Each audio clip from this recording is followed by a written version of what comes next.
At ito na nga si Chang, napagod din. Ayan, nakapambahay lang pero maganda pa rin siya kasi birthday niya kahapon. Matapos ang halos 8 oras na biyahe ay narating na nga namin itong Santiago Cove dito sa Ilocos Sur. Bali from Calamba to Ilocos Sur nga ang ating naging biyahe today. Bali pangalawang beses na nga namin ngayon dito sa Santiago Cove. At ayan na nga, naka-Halloween team sila dito sa kanilang lobby reception area. At tuwang-tuwa na nga si Pauline at ayan si Chang at si Auntie nag-check-in na upang makapunta na kami sa aming room at makapagpahinga. Grabe yung naging biyahe namin. Ito yung kanilang pool mga idol. May kalakihan ng pool nila dito at meron pang bridge sa gitna. At ito naman yung kanilang restaurant. Meron silang indoor and outdoor restaurant. So punta na tayo sa ating room. Sila Chang, ayun, packet na sila. Sundan natin. Let's go.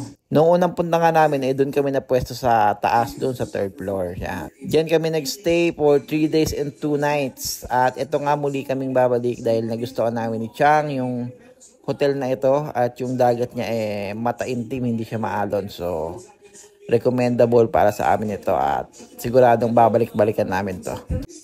Eto, pasilip ko sa inyo yung dagat Ayan ayan yung dagat nila. Ayan. Maganda yan. Hindi maalon. Masarap mag-swimming. Pwedeng-pwede sa mga hindi marunong mag-swimming. So tara, let's go. Punta na tayo sa ating room for today. At eto na nga mga idol yung aming room for today. At meron dito syempre 3 bed, table, chair, may TV, may water, may pakape, may mini ref, may vanity mirror na pwede ka mag-makeup at magsalaming at magpapogi. Alright. At ito na nga si Chang, napagod din. Ayan, nakapambahay lang pero maganda pa rin siya kasi birthday niya kahapon. At meron din syempre split type aircon, may cabinet, may sala. Dito tayo pwede mag-chillax at mag-shot-shot. Alright. Kapag merong room nga, syempre meron ding CR. So ito yung aming magiging CR for today.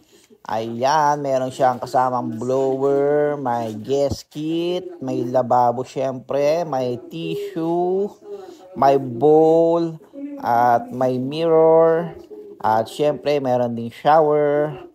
Alright. Mababait nga pala yung mga staff nila dito Ayan, tinutulungan nga ni ate si Lola para hanapin yung kanyang paboritong channel.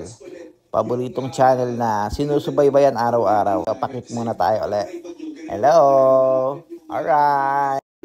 Ayun, touchdown. Touchdown Santiago Cove. Grabe. Ang daming traffic. Traffic lahat ng madaan ng sementeryo.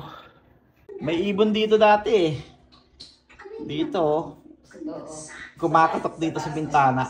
Kulay yellow. Bukas siguro ng umaga siguro sila magpapakita ulit.